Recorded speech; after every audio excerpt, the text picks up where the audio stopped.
we were pissing neon green every day. The big ball of heat in the sky was too much. I thought there was a bear. Reality goes, yeah, fresco. That's what I'm saying. Hey, everybody. What's up, everybody? Welcome to StouryTime. Hey, everybody. Welcome to StouryTime with John and Friends. I'm your host, John. Today's guests recently released a new album this past June via Wax Bodega titled The Cleanest of Houses Are Empty with their band Carly Cosgrove. Please welcome Lucas Naylor and Helen Barsz. Thanks so much for coming on the show, guys. Of course. Yeah, thanks for having us. We're excited. I am also excited. Why don't you guys tell the people a little bit about yourselves? I'm Lucas. I sing and play guitar in Carly Cosgrove. I'm Helen. I play bass. Very cool. Where are you guys from? Philly. Philadelphia. Nice. Oh, yeah. Very cool. Go Eagles. Yo, go Birds. That's real. I'm a big Bills fan, so that kind of hurt a little bit, but I just enjoy football, so. Are you from that area? Are you from Buffalo? Yeah. Season 2. I'm actually working at the new stadium right now. We're building a new stadium. Yeah. I'm an electrician, so I'm like on site doing it. It's pretty cool. No, I respect the Bills Mafia. Like, if there's another team in the NFL that's got my respect, it's the Bills. The fans are interesting. I'll say that. I'm not jumping through any tables. I'll just say that. We have that like in common, though. Yeah, so. for sure.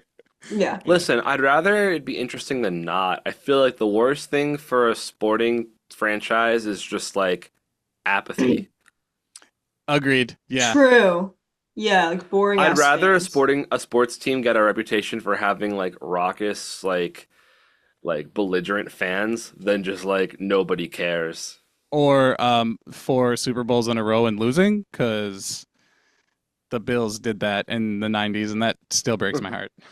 Sorry to hear that. Congrats on the release, guys. It's awesome. The record, it slaps, as you can see. I have it on the wall over there. Hey, nice. Thank you. Absolutely. What's the story behind the band name? Oh, classic story. It was nothing too crazy. I guess, like 2018? Yeah. 2018, we were practicing. We had just started. We were super chill, like hadn't even played a show yet, and we'd been practicing together for a bit. Just came up the conversation about band names and couldn't really think of anything good. And then we were like, let's just come back to that later. And then I like recently came across a thread about Dan Schneider and how he was like a creep. And we started talking about like TV shows and stuff. And I was like, did you guys know this? Like, I just found this thread.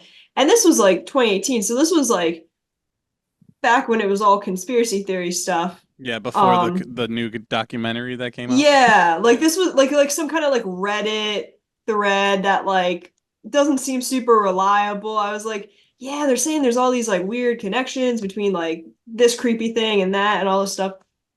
And then we started talking about how we all love Miranda Cosgrove, how she's a great actress and human.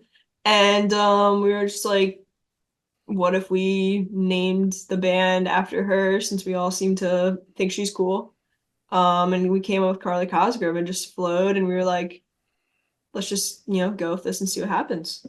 That's awesome. That's Carly Cosgrove from iCarly, correct? Yeah, iCarly and then Miranda Cosgrove combined. Yeah. Okay. Very cool. What's your guys' major influences while writing this, most recent record?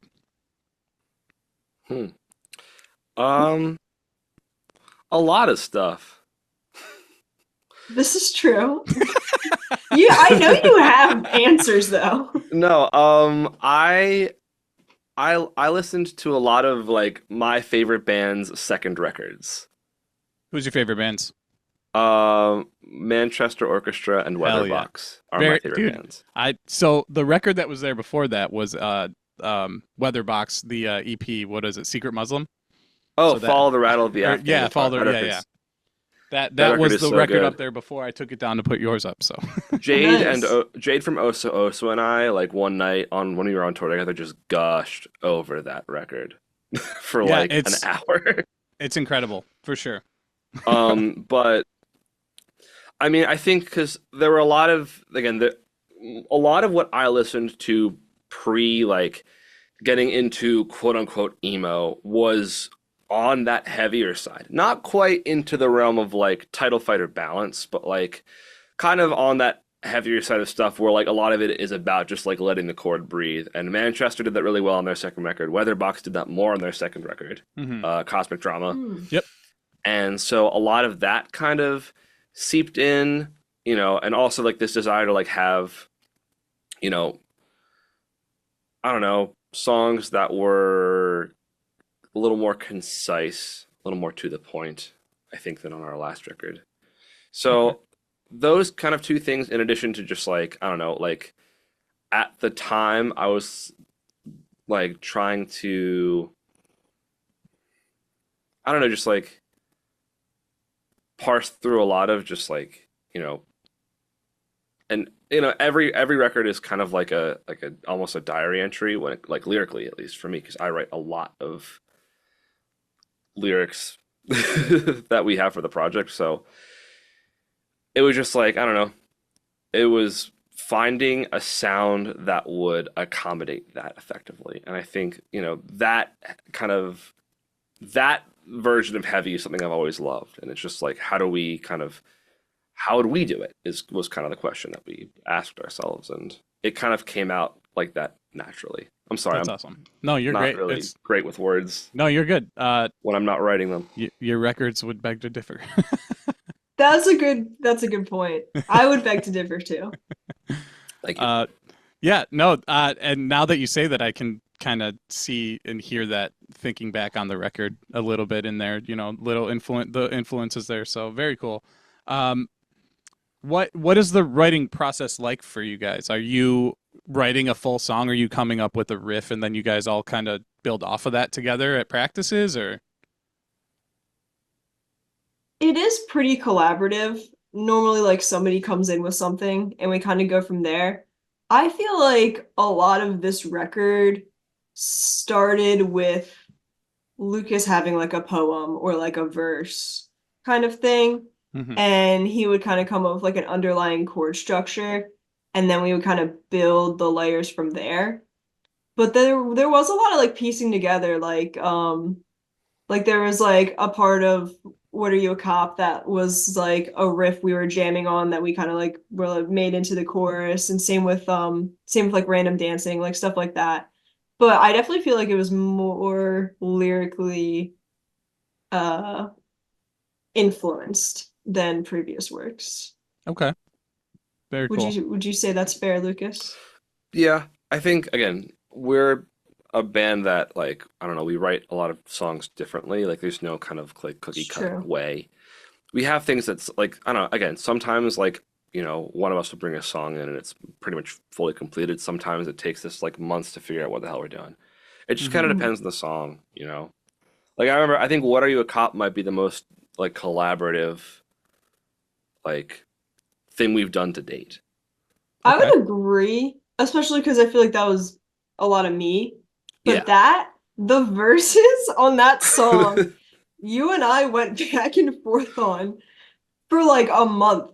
Yeah. Because we had the riff, and the riff was so dope. And then I think we had the chorus, and then you came to a practice with a verse and the pre-choruses. And the pre-choruses was dope. But the verse was just like not fitting the vibes. And like at this point, I was like, this was the song I was most stoked on because it's the most like the style of music that I enjoy in my regular life. And I was just like, no, you're not doing this to my song. Like you're not putting this ill-fitting verse in here. But you were so stoked on it because of like the way it fucked with the fucking key or something silly like that I wouldn't care about. And then I came back with another chord structure and you didn't like that, and then you came back with another one, and then eventually we got it though, and it satisfied what the both of us wanted. Yeah. It was definitely we were definitely in the trenches on that one. Yeah, I remember I had my tabbing program out trying to like make chords to show you, like, but we got it, and now I'm super happy with how it came out. Very cool. Is that your favorite song on the record? That is my favorite song. Yeah. Yes. What about you, Lucas? I think my favorite song on the record might be "You Old Dog" or "Zoloft" right now, but it kind of changes because, like, I think again, as more time passes, like the songs kind of grow on you. Yeah, for sure. Yeah. What's your favorite song to play live? Maybe not specifically this record. Any song you guys play, and why?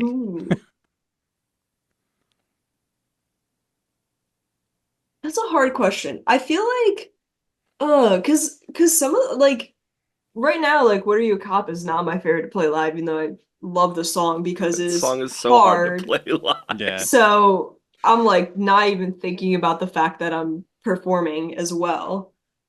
I feel like I've really been liking the impact of this Exit Live because that one's really been surprising us. It both like the online response and the streaming, and also when we've played it live, people are really into it, and that's been really cool to see. Like when that first chorus hit and people were like really fucking screaming the words back, like that's just been fucking awesome. I feel like it's weird because when you have like new songs, particularly new songs that are really tough to like perform to like, the caliber that we want to, it's hard to get out of your head on them sometimes. Mm-hmm. Like in the case of I think "Cop" for all of us and "Impact" for me vocally, it's like I can't focus on what's going on out there because I'm so worried about what I'm doing. Mm-hmm. My favorite songs tend to be the ones where I don't need to like worry if I'm gonna hit it or not because I just know I will. Yeah. So when you perform these songs, like, is there a certain point where that worry goes away because you've just done it so many times, or is that kind of always there in the back burner? I mean, it sometimes it depends on the set. Sometimes a lot of the more demanding vocal songs are front loaded. Mm-hmm. And I get to enjoy like the second half of the set, and not worry about anything else. Sometimes it's like, I'm kind of working my way up to it. It's like a warm up. But I think it's kind of funny because we've never played a show without playing "Not My Job." We've played it, I think, every single live performance we've ever done. And yet, like, I don't know, I haven't gotten tired of playing it yet. I wouldn't say it's my favorite. I wouldn't say I have a favorite to play live, but like I always know that like even if the rest of the set's bad, like That we get to song's "Not My gonna Job" hit. and Yeah. and like we nail it. Incredible. That's definitely the song for me that's the most automatic. Like the most, I'm not thinking about like a single thing. Like when we practice it, I will literally like end a day of practice and be like, did we even play "Not My Job" today? Because I'm just like, it doesn't even like register in my brain when it's happening. Yeah, but then there's other songs like "Shrimp" that we've been playing like forever. Like that one I still feel like I'm concentrating a lot because that one's like pretty busy. Mm-hmm. So it definitely depends. Yeah, for sure. Do you guys have any like pre-show rituals before you get on stage?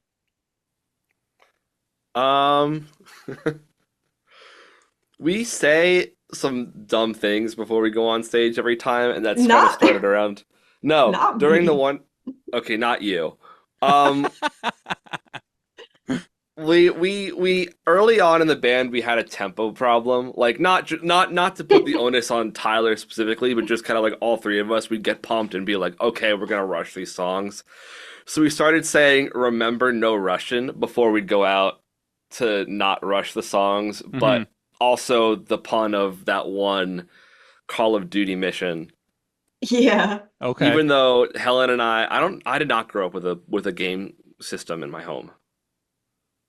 I did. I've played Call of Duty. You played Call of Duty? I have not played Call Yeah. of Duty. Guys, I'm in my Except for, like, 30s at and I friends' still houses. I still play video games. Respect. I was the kid who would like go to their like neighbors or friend's house and like be like a little bit jonesing to play video games because we didn't have them in my house. Yeah, that's funny. Okay, but yeah, so we do say that. I feel like Tyler likes to get really pumped before we go on. Jumping jacks? Yeah, sometimes he'll do jumping jacks. Get the heart rate We, moving.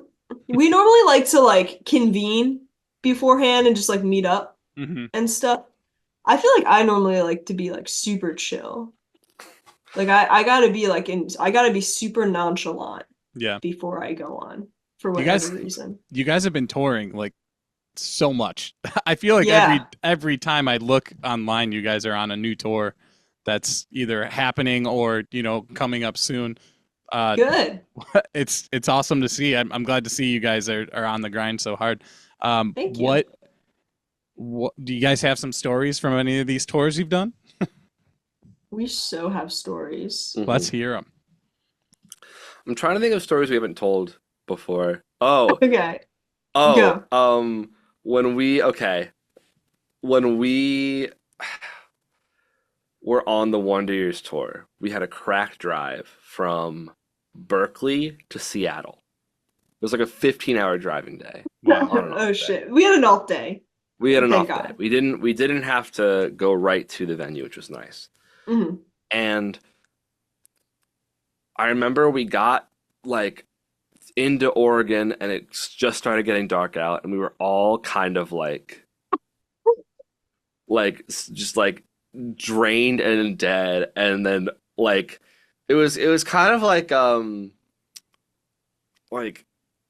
it was like we hit critical mass of loopiness and goofiness because one person said, "Take it back now, y'all." I think Yeah. like just like not in the context of cha-cha slide. But That's someone just immediately said where it, my mind and then went. someone else said one hop this time. Hell And then yeah. someone else said right foot, let's stomp. And then someone else said left foot, let's stomp. And then it was my turn to drive, and I just started putting on the most belligerent shit. Starting with, of course, the cha-cha slide. I remember the three of us were in the van, and our tour manager for that tour, Tanisha, was like in the gas station, and she comes out, and we're just doing this like weird acapella cha-cha slide where we're all just like, and she's like, what is happening? Because It the was really vibe funny. when she went into when they went into the gas station versus when they came out was so Yeah. different. Yeah. That's We were funny. The cha-cha slide saved us that night. Mhm. Yeah. That's amazing. Yeah. It's like, yeah. Do you guys do any tour games? No, we honestly No. don't. I have one in the back pocket if we ever need it, by the way. I did not know that. Yeah. You ever go on, okay, I used to, when I went on long road trips with my parents, Mhm. we would do this thing called the alphabet game. Of course, a long road trip for my parents is anything more than an hour and a half because they hate driving.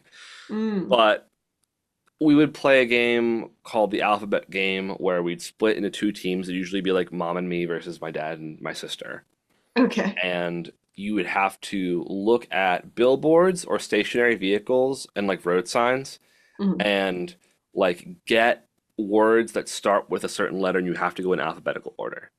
And And whoever like gets it like say a first. sign said like all traffic this way, Yeah. one of us would just yell really loud all and point to the sign. And then once we said it, the other team couldn't say the word and had to find a new A word. And we go all the way down to Z. Oh. Okay. And the That's only fun. letter we wouldn't make the rule for was X because nothing starts with X. But there were like always like spots that were kind of like equalizer words in letters and spots. Like once you hit J and K, it's like you kind of got to wait for something to come by. Mhm. Same with Q. Mm. Interesting. That's What? you guys got to look into the odds game. Have you heard of the odds game? Oh, a just fun- like What are the odds, odds? You like do this, count down the number, and Yeah. then the person has to do it. Mhm. we It's have usually done that. I played a We- fun game of odds with Tades on tour Yes. once. We did have that. Do you want to tell? This was Yeah. funny. This is also on the Wonder Years tour. We're in San Diego, and we're in the dressing room, and I don't know how it came up. Oh, I'd thrifted this shirt. It was like a Doja Cat tour shirt, and I Yeah. don't know what happened to it. I can't find it for the life of me, but it was awesome. You told me And- what you think might have happened to it. Wait, what happened to it? Oh, I can't say. Oh, okay. Um, he thrifted this dope Doja Cat t-shirt. Okay. This was before she got weird. Yeah. Now she's this fucking is important weird. for the story. Well, she's really weird now, yeah. Yeah. I basically, I don't know how we start talking about it, but at one point I go to Tades and I'm like, Tades, odds that you make all of your banter tonight have to do with Doja Cat somehow.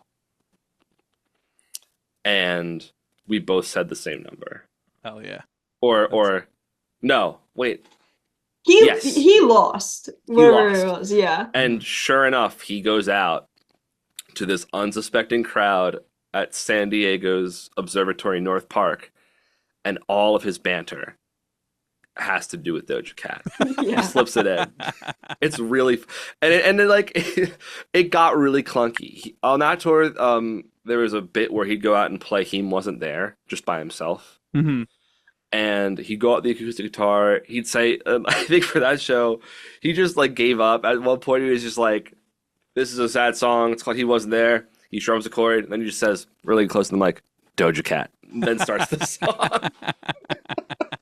I think he also they had like a banner that said their name, Hot Mulligan, and he was doing this thing where he would just like fucking like after like the second song or something, he would just point and be like, "Hot Mulligan," and he just like instead of doing that, he was just like, "Doja Cat." That's amazing. Yeah, that was funny.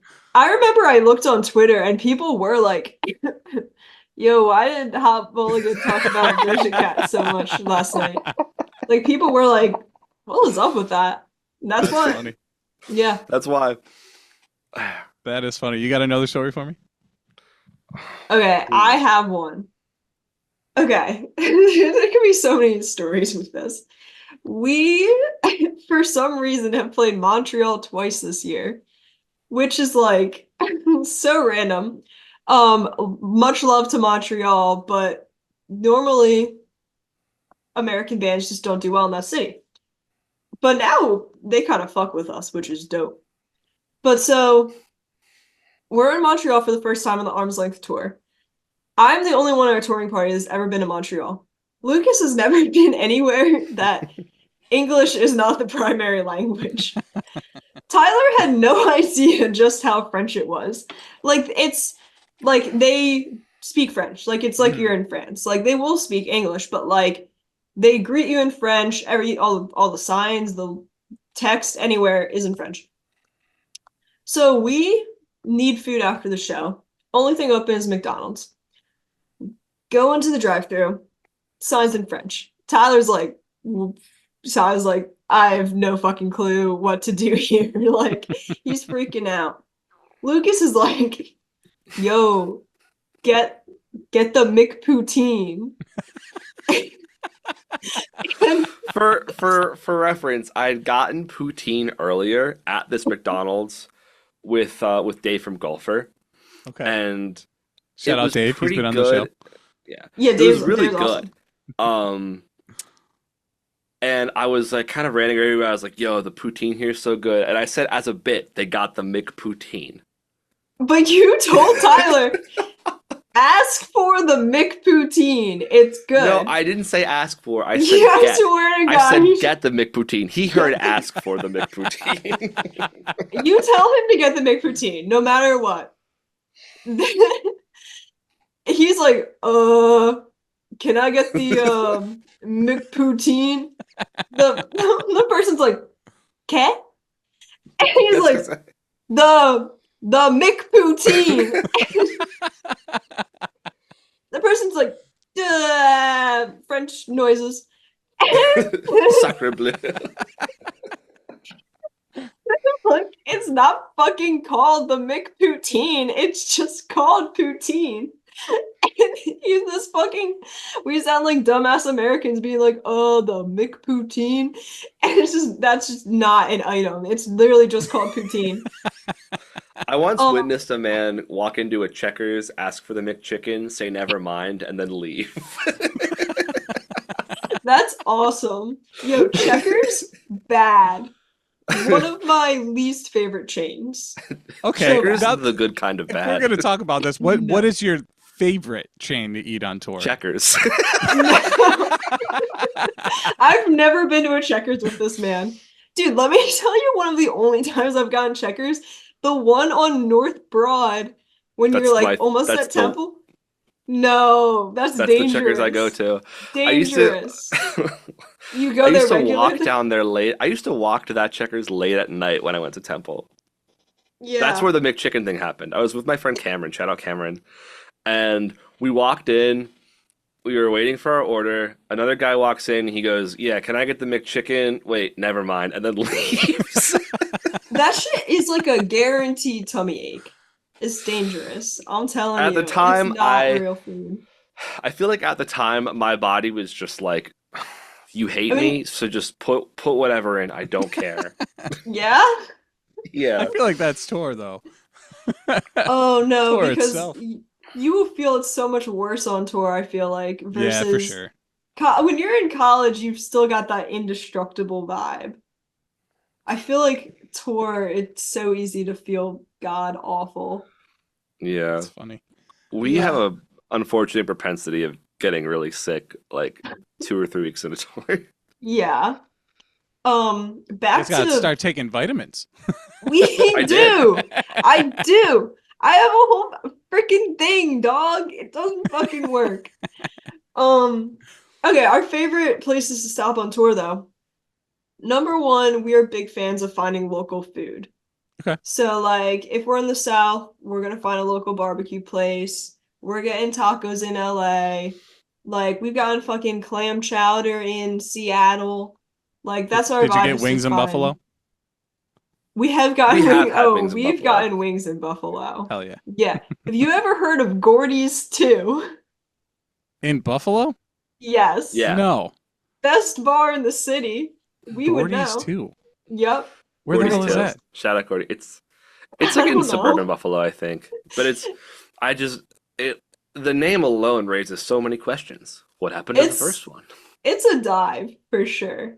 And we always have a great time there. Yeah, I have no idea. I've never heard of that. The wings there are tenderly prepared by like one old woman. Very old woman who you're like, I'm so sorry you still work here. Didn't you guys tour with Super American?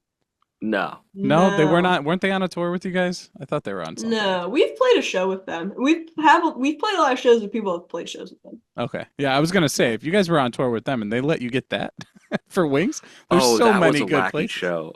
We gotta talk about that show.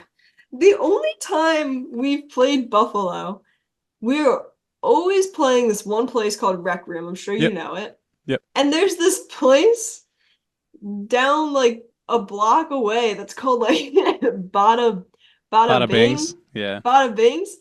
And we've tried to get their wings and they're really fucking expensive. Yeah, wings are expensive out here. But also like don't go to like there.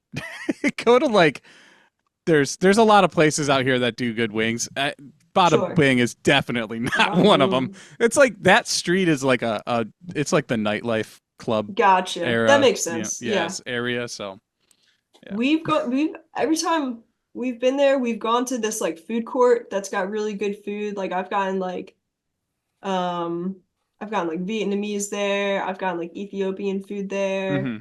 I don't know where it is, but it's not far from the venue, right? No, it's not. Yeah, it's like right on Main Street. I forget what it's called, but it's on Main Street there. Yeah. Yeah.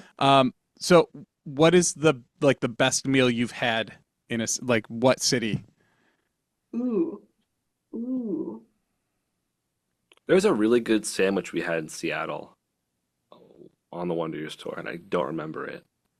It was like it was similar to a Cuban, but it wasn't a Cuban. But it was very similar. Okay. Was that like Hawaiian food? Maybe. Oh wait, maybe it was Hawaiian. I don't know. I just remember it was somewhere. It was like the kind of cuisine you don't see often. It was something. I did not go. I don't know why I didn't go. I think I had you pick it up for me. Sure. Oh, that show was also like I'm thinking of like all these crazy stories now. All I remember at the Seattle show was I was falling asleep in the green room. That is the only thing I remember from that show. You don't remember Sean Kemp? Was that Seattle? Yeah, that was Seattle. because he played Wait. for the Supersonics. Yeah. But we didn't see him. We didn't meet him. We didn't meet him, but we saw he's hard to miss. He was in the backstage area. Guy. He was a very tall man. All right. I was asleep. For the unacquainted, in early March, we played at Showbox Soto in Seattle on the Wonder Years tour. Okay. And former basketball player for the Seattle Supersonics, no longer a team, Sean Kemp, really tall guy, can't miss him, was there. Dan shouted him out on stage. He went backstage. He was getting all chummy with everyone. Yeah, he's also really tall. I don't know if I've mentioned this. Sean Kemp, very, very tall. Hard to miss. He was on Mulligan's bandwagon. He went into their bandwagon, was taking pictures with them. They were all hanging out. Seems like a chiller. The next day we're in Portland. We open our phones and we see this news headline Sean Kemp being held in jail as a suspect in possible shooting. What happened? What the heck? As it turns out, somebody had stolen his phone. I guess while he was at the show. Fucked up. And he found them. And the person who stole it from Sean Kemp opened fire on him, and he had a gun on him as well and was shooting back in self-defense. Wow. Back to the whole height thing. He's 6'10". He's 6'10"? He's 6'10". That's insane. Yeah, I don't know how I missed him. That's crazy. That is a tall human. This is 6'10" guy. I mean, how tall is Josh? Not that tall. Fair. Maybe he's 6 foot something, but yeah. Wild. Sean Kemp could not fit in a bandwagon. He would have a hard time touring. Yeah. The bunk? Yeah. Sean He would Kemp have a hard the time bunk? in a bunk. Yeah. That's I'm on Sean Kemp's side, by the way. No, same. In this scenario. Yeah, for yeah, sure. Don't, Same. Don't fuck with anybody's It was phone. just it was just very very alarming to to be hanging out with him, and he's so I got the vibe from everyone who was he was smiling, grinning ear to ear. He's so nice. He's a Wonder Years fan. Mm-hmm. Yeah, he's a Wonder Years fan. Yeah, that's why he's there. He likes the Wonder Years. Can you imagine having Wonder Years on the brain? And then leaving and I think we were talking about it leaving and potentially choosing violence. Yeah, it's him. Dan Campbell really was just preaching this message of just shoot people. But also wild that he's a fan because he's in his 50s. Yeah. True. That's true. Not that crazy, but still you're in your mid 50s. That's definitely not somehow. their normal fan base. Normally they're rather millennial. Yeah. I mean, didn't Dan say that Dale Earnhardt Jr. was a fan of theirs as well? Yeah. I think I saw something about that he made a comment on one of their videos or something, and That's then they met him or some shit like that. I don't know. I'm probably making that up. I don't know. No, they're really out there. Yeah. They've reached a lot of ears. Respect. Yeah. Absolutely. That being said, shout out Sean Kemp. Yep. Glad everyone's doing okay. Hope Yeah. to that we're aware of. that we're aware of. Hope to see you at a Seattle-based Wonder Years show again sometime soon. Facts. Love that. Maybe we won't be as shy. What is the funniest thing that comes to mind that has happened to you on tour or happened on tour? Okay, I've got two things. Well, okay, the funniest instance I can think of, and maybe this just happened, is this is so stupid. We just finished a summer tour. It wasn't anything crazy, just 12 days. We drop our tour manager Erica off at a train stop, and then we're going back to Lucas's to unload. This is so stupid. And I don't know why, but we just got into a big bit of the giggles. And Lucas was talking about Game of Thrones. And he was like, I want to be the historian of DIY. And I was like, you're definitely not. Like, that's not you. No offense. And he was like, well, what would I be? And I was like, you'd be the eunuch of DIY, which is like when they cut your dick off. First of all, balls. Second, Get it right. second, eunuch is not a government position. This was the conversation we had. I'm not mad about being a eunuch. Like, if you listen, you get your balls cut off, you're a castrato, you can sing real high, good for you. I Is love that how it works? Yeah, I mean, that's what in olden times they used to do that. They'd cut off people's scrotum so that they would never get testosterone and hormones, and they would be able to like sing really high in opera and stuff. Yeah, but That's crazy. they did it before Kind of they went to barbaric. puberty, isn't it? Yes. Yeah, yeah. Okay, true. so there's no excuse for why we can't accept trans people because they were fucking doing that. So, Yep. Yeah, mhm. that's like no, the but rumor about Michael Jackson. That's not Oh, that's confirmed, but wild. that was like a lot of people believed that that's why he could sing so high. Crazy. Yeah. But Yeah. there's no government position for eunuch. Like that's not a thing. That there's no department of dicklessness. All I know is I've No seen department the first of no three- balls. I've seen the first three seasons of Game of Thrones, and there was a eunuch, and he was highly ranked. I don't know. He was. Well, yeah, but his job wasn't eunuch. That was just what they called him. It Like, was a big part of his personality. We're in the van, and I'm like, bro, you'd be the eunuch of DIY, and we start getting into a crazy case of the giggles, making jokes. Like Tyler's like, man, that's like fucked up. Like, oh, like you got promoted at work? Oh, what's your promotion? Oh, you're just like the head of the department of no dick. Like, and we're just how do you like, get promoted in the department of eunuch? Do you just like get less dick and balls? I don't know. Just like a little less. They just like cut off a little bit at a time. But we're just like cracking up. A little Oh. off the top.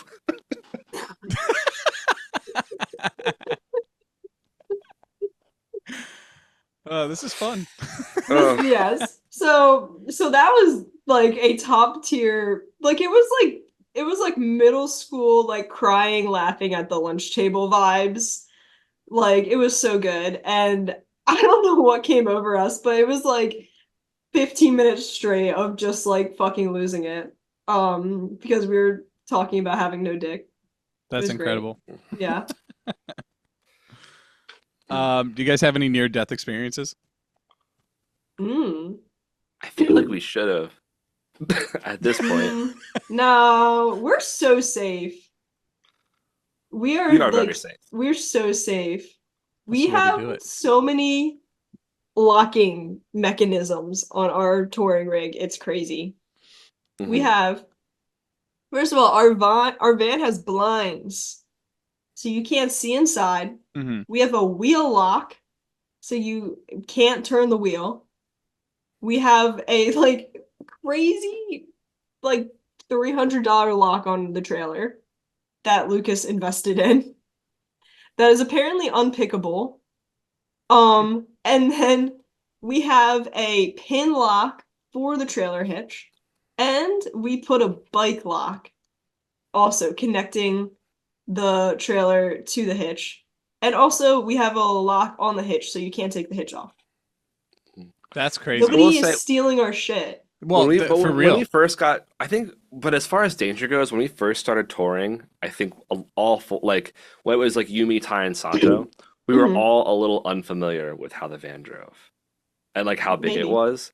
And I Sure. remember, I think we were in like the first time we brought it out, and Ty was driving in Charleston, and like I think like scraped the curb with like the bumper on the back. Yeah, I've also And I done that remember- many a time. And then I remember I think you did it on the retirement party tour, and I said everybody gets one.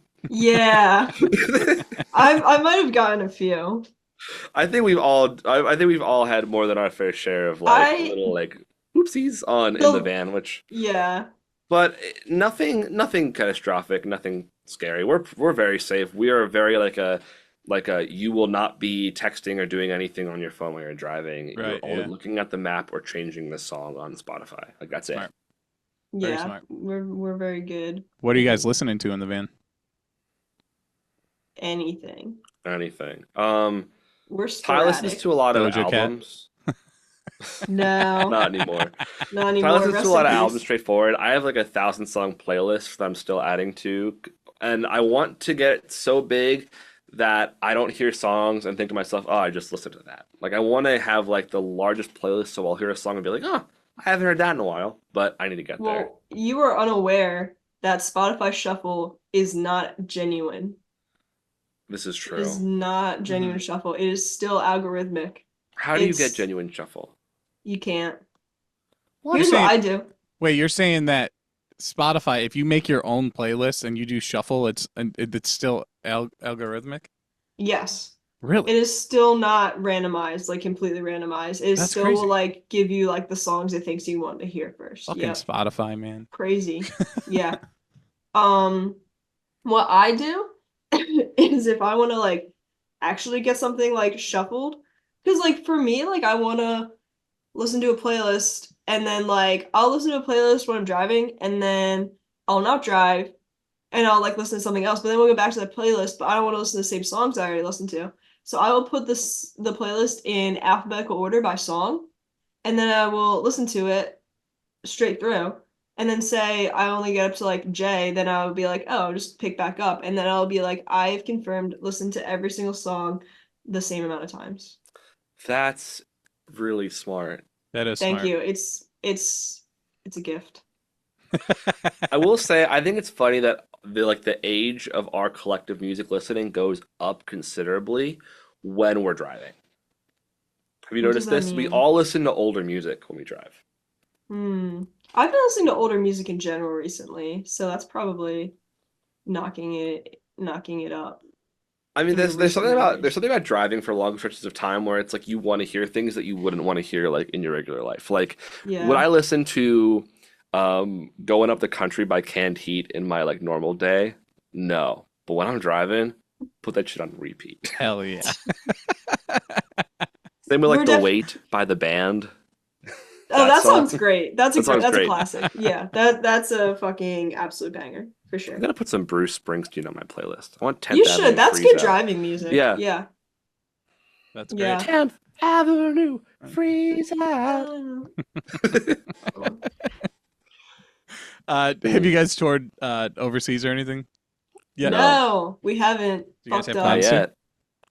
No, Oh. not currently. We're trying. Yeah. If you It'll are in a happen. large band and you are listening to this, please consider Carly Cosgrove for your next European adventure. Yeah, do it. Or Bring 'em over adventure to anywhere, honestly. Anywhere. I would love to play any of the other 6 continents. Yeah, I want to fucking go anywhere. Yeah. Not Antarctica, honestly. I don't think True, that'd be very fucking fun. That's where the Cool. aliens are. Didn't you know that? Yo, yeah, I'm cool if we don't market to them. That's fair. We don't need that. What what do you guys do on your off days? You guys Ooh, go okay. hiking or any Drive. cool shit like that? A lot. Okay, recently we've had to drive a lot on our off Okay. days, which sucks. But like on the arms length tour, we had to do a lot of driving on off days. But we have had some other fun off day expeditions. On the tour we did, the summer tour we just did, we went to a Cincinnati Reds game on an off day. Nice. That was super fun. We'll like try and see friends, like see people in Mhm. other cities that we don't get to see often. We've done a couple movies. We did Dune 2 recently. Nice. And then in the winter on the Oso Oso tour, we did Napoleon, which was so funny It was not trying for to be no funny. reason. It wasn't trying to be, but Yeah, it's we like a thought it was historical hilarious. movie, isn't it? Well, here's Yes. here's the thing about that movie. Napoleon is French. Yeah, yeah. Most of the people in that movie are French. They go to Russia. They go to Italy. Yeah. Everyone in that movie just has a British accent except for Joaquin Phoenix, and he's doing the Joker. That's it. He Just talks normal. he just talks normally. Like I feel like on the first day he showed up to set and like he was like, Ridley Scott, I've been working on my French accent, and he went "oui oui baguette," and Ridley Scott was like, "Don't ever fucking do that ever again." Is that real? No, I'm just speculating. Okay, I have a You real heard it here thing. first. It happened. I have a real fun fact about that movie. And it's that, apparently it's rather historically inaccurate. The coolest fight scene, they're shooting cannonballs into a frozen lake and drowning motherfuckers. It's crazy. Didn't happen. So disappointing. Fucked up. But, so there was like all these historical inaccuracies, and the director, Ridley Scott, dismissed criticisms, and this is a direct quote from him. "When I have issues with historians, I ask, 'Excuse me, mate, were you there?' No, well, shut the fuck up then." And then Scott also declared, responding to French critics, that the French don't even like themselves. Unreal. Fucked up. You had that ready to go. Yes, because it's so funny. That's amazing. We were memeing really hard after that movie. Yeah. Joaquin's a little freak. He was. He got cucked in the movie. It was crazy. That's wild. Did you ever see, not to get sidetracked, but did you ever see his that like documentary movie that ended up just being like it was all where he like went down, what was it called? He did this like documentary movie that no one knew was like fake. And the whole thing was like the downfall of him. He became an addict and all this shit. He went on like a late night television show. I think it was Letterman, and he just was out of control.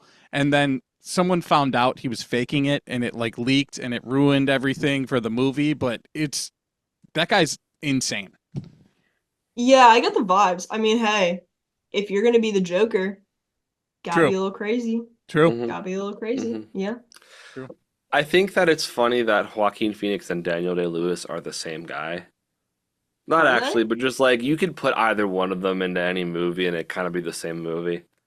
True. You think True. Joaquin Phoenix could play Abraham Lincoln? I do think Joaquin Phoenix could play not as well as Daniel Day-Lewis. You but think Daniel he could. Day-Lewis could play Napoleon? I do think Daniel Day-Lewis could play. I think he could would see do a that. bang-up job. I think Could he would do a much better job than Joaquin did. Could he play the brother in what is it? Signs? I'm not familiar I haven't with that. seen that movie. Oh man. I know Mel I'm Gibson's showing my in it, age. though.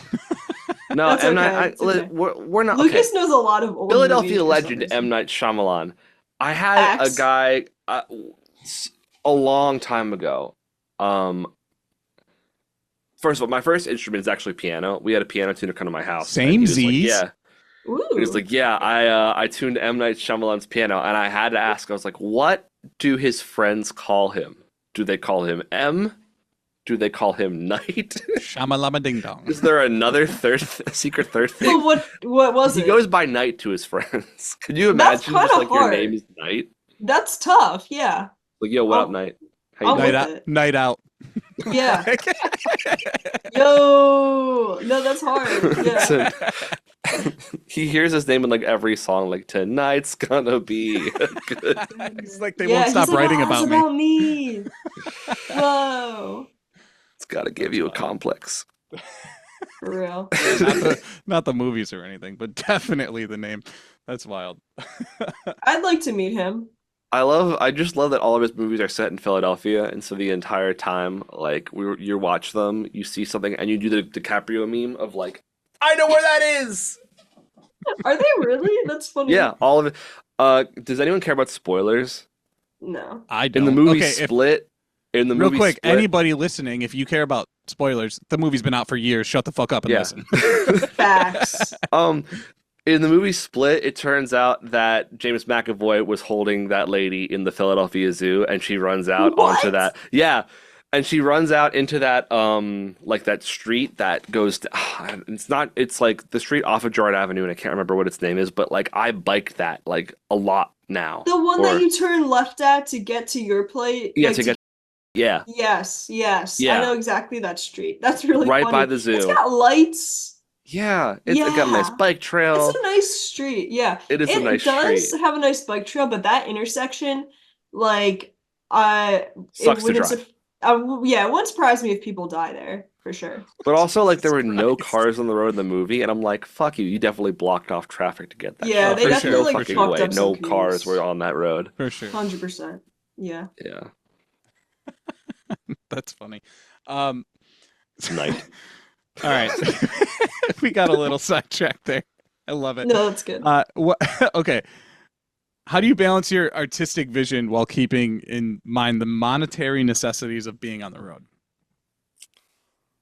Honestly, I don't. Okay, like, because on the road, I feel like artistic vision, like, you really can only do so much. Mm-hmm. Like, we don't have like a banner or anything. We've been talking about getting a banner, but like, we definitely are trying to make money for sure. Hell yeah. But I mean, as far as like gear and making sure we sound good and stuff, making sure like the show's good, we definitely like make sure we've got like the stuff we need to put on a good show for sure. Yeah, I think most of like the band at this point kind of pays for like if something is broken, we fix it, Mm-hmm. Yeah. or if we want to keep something from breaking. Maintaining. That is a band Sure. expense. Yeah. Yeah. For I sure. think that if it's like, hey, here's another thing that'll like we couldn't justify using band money for like, oh, here's this guitar pedal that does the same thing this other guitar pedal does. That wouldn't. You wish. I wish. Yeah. So you guys perform as a three-piece. Wow, three-piece. Mhm. How do you sound so big live? Is there any tricks? There Yeah. are tricks, yes. Are they? I mean, we secrets? kind of all do it. I mean, first of all, Tyler hits damn hard. Yeah. Which is great. And Very. then Helen fills a lot of space as well. And then Mhm. I use 2 amps, Oh, okay. but differently than how you would like. It's not a stereo rig. It is more like a dual mono. Okay. Basically, my rig is a bunch of convoluted pedals to accomplish the following. I am trying to pretend like I am 2 people playing the same guitar part. Okay. So That's cool.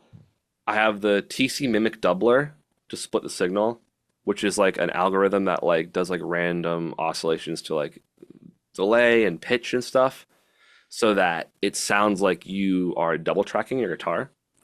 And I'll run that through a completely different set of like overdrive and a Mhm. different like amp sin and like a different speaker. Like the idea of like make it sound as different as I can from the other thing. I would not want to like have that at the end of the chain and then just have it going through 2 identical amps. Mm-hmm.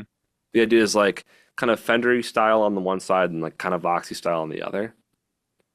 And then EQ them to complement. And then I'll turn amps on and off so that like the absence of the big fullness like is also noticed as well.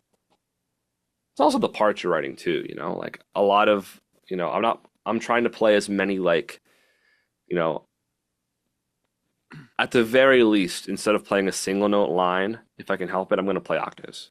Right. Yeah. Or I'm going to harmonize with myself. I'm going to do something to keep This it from man- being just like. He insists on playing 2 strings at least at all times. I mean, if it's Really. gonna make it feel a little more full, I understand it, especially because Yeah. you do a little bit more noodly stuff on the guitar at times too, right? Yeah, every once in a while. Yeah. Okay. We have some Occasionally. songs that do live looping Okay.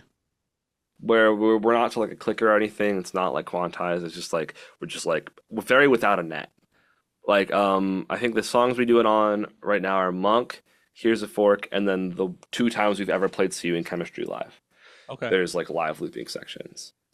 Yeah. So- And your It's- mileage may vary. Okay. So you sound like you're very like a gear guy. Yeah. Yeah. This is for both of you. If you could take one piece of gear to the grave with you, what would it be? Mm. Mm. Okay, I think okay. If in this scenario, is this like if I had to use one piece of gear for the rest of my life, what would it be kind of thing? Yeah, let's put it more like this. If you're stuck on an island, what gear do you want? You know, whether it's, you know, obviously you're going to say my bass or something, but, you know, maybe aside from the bass or a specific bass or guitar. Sure. Yeah. Okay. I would pick my Dark Glass Microtubes 900 head because It is extremely versatile. It's got built-in compression, 2 distortion settings, and an EQ. You can use it as an amp head, obviously, so you need that. But you can also use it for just like if you're like running like an ampless setup. It's got 2 XLRs out. And it also has a headphone output, so you can use it for practicing. Because I feel like if I'm picking one piece of gear, I'm picking something that can do a little bit of everything. Right. So I'd pick that, and then you can also program it, like on their like the company's suite, so you can like make presets and stuff, and then get like a little, what are those called? Foot stompy Johns, and you can select which one. Okay. So it's kind of does a little bit of everything that you need. Very cool. Lucas? I don't know what I'm taking. Okay. So You're so diverse. I don't, yeah, exactly. I don't know what I'm Yes. taking. That's You're fair. a nuanced man. Do I have a guitar there? Sure. Maybe my computer. Okay. Maybe. So you can Just to- record the guitar. Well, then I can. My computer has a DAW on it, so I can use the amps in the DAW. I don't know. Like, you're Well, also that's catching fair. me at a weird time where like I haven't found like an amp I'm particularly satisfied with yet. Like, Yeah, I'm you still, don't have like your brand yet. yeah, I don't have my Assisted thing it. yet. Like Yeah. there's like, because again, it's tough because like again, I'm playing a lot of these dissonant chords and like these are chords that would like that like if I played like a Mesa Boogie dual rectifier, it'd get mad at me if I played those chords. To that Right. amp. Yeah. Mhm. Too So distorted. it's just like and also I don't have money for a new amp right now, so I need to use what I my rig's entirely solid state right now. Okay. That's dope. That is Yeah. dope. So let's see. I had just a few more questions for you guys, and I'll let you go. But Sure. let's see. So when do you guys get homesick on the road? And if you do, what do you do to try and combat that? Yes, Yeah. 100%.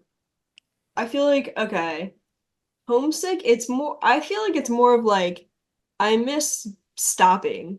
Like, I would, like, it'd be nice to have a day where I don't have anything to do and I can just lay in my bed and maybe go for a walk and sleep, like that.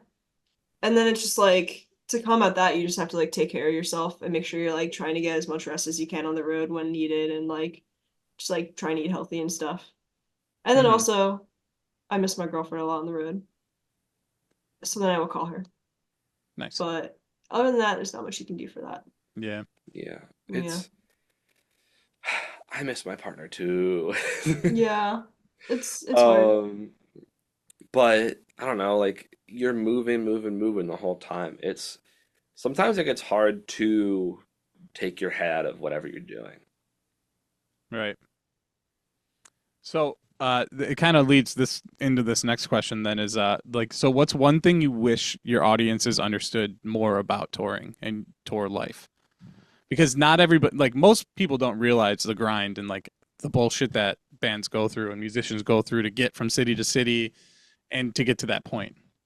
I'll put it this way, every show, like in a vacuum, if we didn't have to travel, every show, the fact that they can happen without a hitch spits in the face of any higher being and nature and like all things that are pure and holy and good, because like every cable you plug into a mixer, every like it's a point of failure. Like I've also worked for a production company for like a year or so, and so it's like the fact that shows don't have more technical difficulties is astounding. The fact that things go well, the fact that bands get there on time, the fact that like sound people like know what they're doing, the fact that like a string doesn't break, just everything is something you have to worry about constantly. Now multiply that by like 20 or 30. That's a tour. Yeah. There's a lot that could go wrong. That's well put. Because you spend a lot of time like worrying a little bit. You're like, okay, is my guitar and amp going to pass signal? Is something going to shit the bed? Am I going to break a string? Am I going to lose my voice? You know, like, is this sound person going to be good? Do I sound good to the crowd? Can my guitars be heard? I couldn't hear them in this Instagram video last night because I scooped my mids, but could they be heard when you're there in the room with it? Like, all this stuff that you have in the back of your head that just like, you know, how am I, like, just it's very much like a how's my driving sort of thing. Mm-hmm. But you don't know because you don't get to experience it. Yeah. Okay. Yeah. No, it's hard. It's hard. I don't think people know how difficult it is and how much work goes into it. And when people are like, I don't know, when you hear like, oh, touring band didn't seem to, you know, be super attentive or energetic at the show, it's like, man, it's like some days you just can't, like it's just like impossible to like pull that out. Yeah, for sure. You know, and you always have like that one like boomer friend of your parents who will go to your house and be like, "Oh, you're touring. You must be like trashing a lot of hotel rooms and living a life of debauchery. You know, taking crazy drugs." By crazy drugs, do you mean Afrin? Yeah, ibuprofen. Do you mean supplements? Do you mean vitamin C? Those are pretty crazy. Oh yeah, they'll get you. They'll get you every time. Helen and I also don't. Well, Helen doesn't drink at all. I don't drink on tour. Like, we are fairly sober and fairly sleepy. You know, I feel like fairly sleepy. We were a sleepy band. I don't know. We just like here's the thing is like, but when you do it, you do understand why so many people fall to vices, particularly like it's like stimulants. Like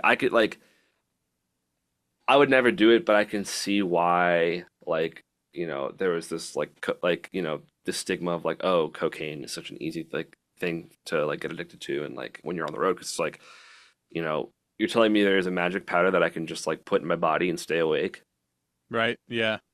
It's also like that. It's that mentality too of like you're looking for vices because, like you guys said, you miss your significant other. So it's like you're not with them. That's a natural like body high when you're with those people at home, and when you're not with them for such a long period of time, people tend to search for something else to make them feel a little more. You know what I mean? So yeah, especially like it's so much easier when the tour's going well. You know, because like you're feeling so good. Yeah. Because the vibes are so good, and like the performances are high and stuff.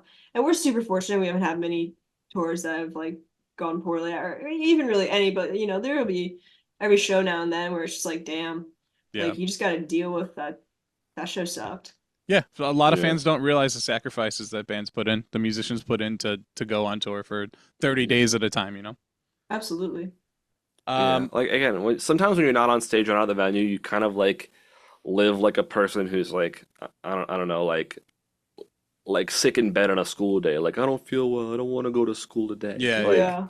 You know, with the big ice pack and the thermometer, like all bundled up. I don't know. That's like, but you know, bands will say like, "Oh, you got to take care of yourself. You got to drink lots of water." It's true. It's true. Oh, for sure. You got to take care of yourself. But it's also hard on tour. It is hard on tour. It is, yeah. I don't eat like 5 or 6 hours before I sing, because if I do eat before I sing, I will burp a bunch. Okay. So I have to wait until. There's one right now. I will have to wait until after the show to eat. And what's opened at like 12 at night? McDonald's in Quebec. McDonald's. McPoutine, yeah. Good call. McPoutine. Yeah. No, that's why we end up there, because we try not to do fast food. Yeah. Like McDonald's sucks, but sometimes it's like there's like nothing else open. Yeah, there's not a whole lot out there after a gig. Yeah. And there's always like this really cool salad or poke bowl or sushi spot that I always want to go to, because that's like the health foods that I like. Yeah. And then it'll be closed by the time I can eat there. And like I can't, you know, it's a kind of a crapshoot if there's going to be a refrigerator you can commandeer the venue, or I don't know. What's on your guys' rider? You guys asking for like M&Ms with no green M&Ms? No. Wait, okay. Do you know why that's a thing? By the way, have you heard that story? I probably have, but I don't know. It's actually really interesting. I've told this so many times. I'm sorry, Helen. So Van Halen had on their rider no brown M&Ms for a legitimate reason. It was to check to make sure that the staff like read their rider package efficiently, because this is back in the 70s. And at this time, you know, Van Halen was like, we're using pyro. We have a lot of weight on stage.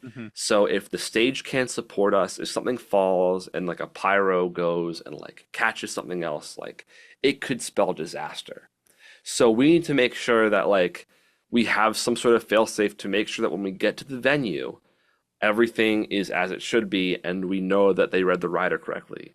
Because if they saw the Brown M&Ms thing and they saw them in the rider thing, they'd go, okay, well now we need to do a more in-depth check. It wasn't like a diva thing. It was like if we see Brown M&Ms, it means that we need to make sure that we go over everything to make sure that the stage is strong enough to hold us, to make sure that the venue can support all the lighting and sound and pyro we want to bring. Yeah, it was like an insurance policy type deal for them. Yeah, I do remember hearing that. Yeah, that's smart. Well, we're gonna go ahead and end it. I just got 2 more questions for you. Sure. All right, let's see. Which one do I want to choose here? Okay. What's one piece of advice you'd give to yourselves, your younger musician selves? Start making smart decisions sooner. Okay. Like, just don't be, just, I don't know, take it seriously. And it's like, it's never too early in the band to care a lot and to really, really gun for it. And also practice. Practice sooner. That's good. That's a good one. Thank you. I think that Andy Hull said, like, take the art deadly seriously, but don't take yourselves too seriously. Yeah. And I like that philosophy a lot. I feel like that's the opposite of what I said. I said take yourself seriously. Well, I mean, interesting. I mean, I don't like. I think it's like take the band seriously, take the art seriously, but like, I would argue your like person not to your personal and intrapersonal detriment. That's fair. Like, don't think you're hot shit. That, yes. Also, like, stay humble. No discrepancy, no like ideological difference is that vast that it has to like affect your friendships with people. There's some ideological differences. But like, I guess like I don't know, like nothing in the realm of like creativity. Yeah, that's fair. Like, you believe in doing this, I believe in playing that. Yeah. I think also trust the process. Like, yeah, like trust the process. Also, like, there's always more you can learn. Okay. Like you will never be done learning, not just about music, but as like a person too. You will never stop learning how to be a good human. You will never stop learning how to be a good musician. There's never an end point. You just kind of do it until you are either satisfied and or complacent, or you die. I don't know. That's great advice. Both of you. Also, spend less money. Hell yeah. You can't afford it. You can't. That's so true. You gotta wait. And also ask your label questions. Yes, ask lots of questions. Make sure they spend less money too. Yeah. Don't use social media companies. They are bullshit. You mean they're not going to get you millions of followers?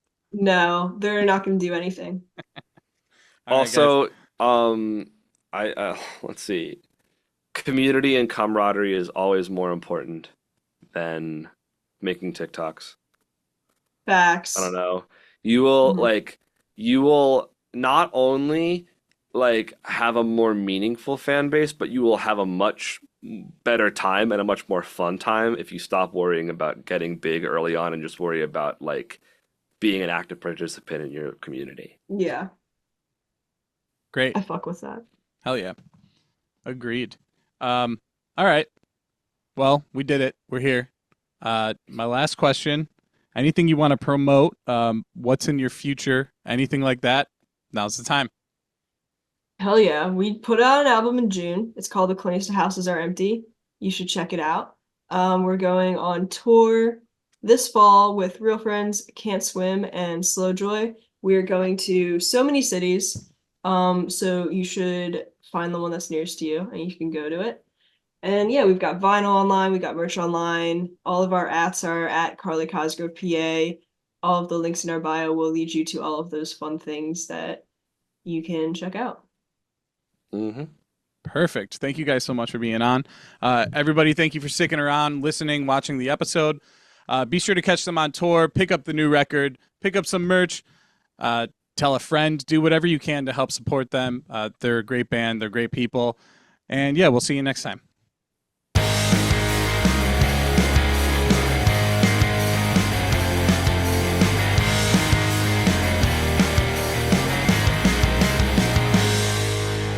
Bye, bitch.